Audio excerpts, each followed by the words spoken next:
শিখব মজার মজার কিছু শব্দ।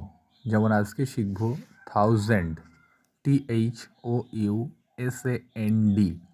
থাউজেন্ড মানে হাজার, কিন্তু থাউজেন্ডস, THOUSANDS, থাউজেন্ডস মানে কিন্তু অগণিত বা যা গণনা করা যায় না। আমরা দুটো উদাহরণ দিয়ে দেখলাম। আই হ্যাভ ₹1000, আমার 1000 টাকা আছে। হি হ্যাজ ₹2000, তার 2000 টাকা আছে। কিন্তু টু থাউজেন্ডস হবে না, কারণ থাউজেন্ডস মানে হাজার হাজার বা অগণিত। সেরকম একটা উদাহরণ আমরা দেখলাম। There are thousands of flowers in the garden, অর্থাৎ বাগানে অজস্র ফুল আছে বা হাজার হাজার ফুল আছে।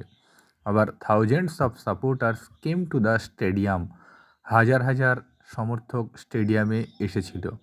বোঝা গেল তাহলে থাউজেন্ড এবং থাউজেন্ডসের পার্থক্য। এরকমই আরও মজার শব্দ পেতে চ্যানেলটায় একটা ফলো দিয়ে রাখবেন। ধন্যবাদ।